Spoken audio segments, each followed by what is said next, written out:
These latest headlines from ABC15 are sponsored by Lerner and Rowe Injury Attorneys. One call, that's all. I'm Faye Fredericks with your top stories from ABC15 Arizona.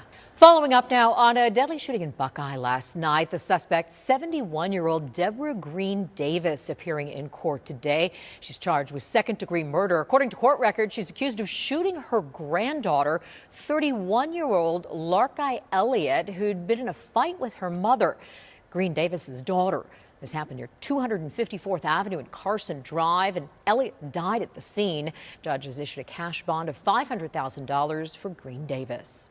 A pedestrian losing their life after being hit on the 202 near Country Club. Investigators believe the person stopped their car before being hit by a passing car. DPS says they were then hit by several other cars.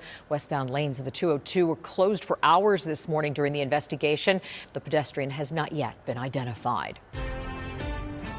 New data in our wildfire watch. The Horton fire burning near Payson, growing to about 300 acres overnight in the Tonto National Forest. Fire crews now bringing in more resources, including a helicopter. Right now, there are no reports of evacuations. Cause of that fire that sparked Saturday is still unknown. We're also learning about a brand new fire that sparked in a remote area northwest of Black Canyon City. Crews say the soap fire is only impacting inaccessible terrain in the area for now. Looking ahead, the Electoral College will meet tomorrow to officially cast their presidential votes, finalizing the election for Donald Trump. Arizona Secretary of State Adrian Fontes plans to hold a ceremonial assembly as our state's electors cast our 11 electoral votes, as will electors in all 49 other states and the District of Columbia. Senate will then certify the election January 6th with Inauguration Day on January 20th. Confirmations can begin after Trump takes the oath of office. RFK Jr. on Capitol Hill this week to meet with lawmakers as he tries to gain support in his bid to become the next Health and Human Services Secretary. It's a department that oversees key agencies, including the Food and Drug Administration and the Centers for Disease Control and Prevention. RFK Jr. will likely face some tough questions regarding his stance on vaccines, including claims that have repeatedly been debunked that they're linked to autism and questioning the safety of the polio vaccine. But experts we spoke to say he does have an opportunity to make some positive changes. So I agreed with some of the things that he's talking about with respect to physical activity, nutrition, and addressing chronic diseases more aggressively. Where I fundamentally and totally disagree with him is the way he uses anecdotes and stories to drive his opinions with really important medical and public health issues like childhood vaccines.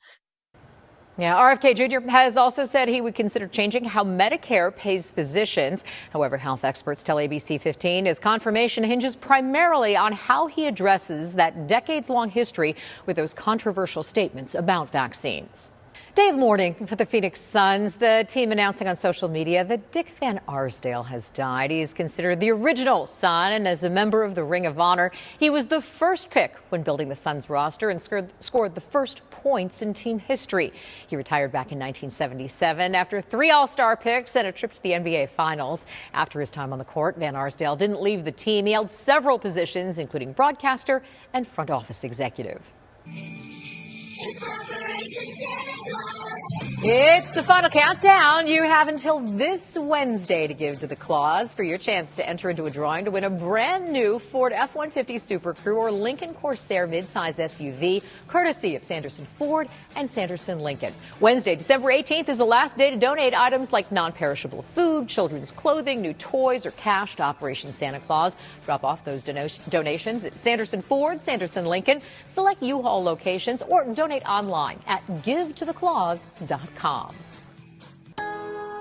Tracking your forecast, I'm Chief Meteorologist Amber Sellens. It is a nice start to the week, but man, is it warm for December. Tomorrow, we're up into the mid-70s, about 10 degrees above average for this time of the year. We'll start things out in the 40s, so the mornings stay nice and cool, but the afternoon forecast is exceptionally warm and only getting warmer as we head through the rest of the week. With high pressure building in, we're headed into record territory now for Wednesday, Thursday, and Friday. Take a look at the forecast here. Wednesday up to 82. The a record 79.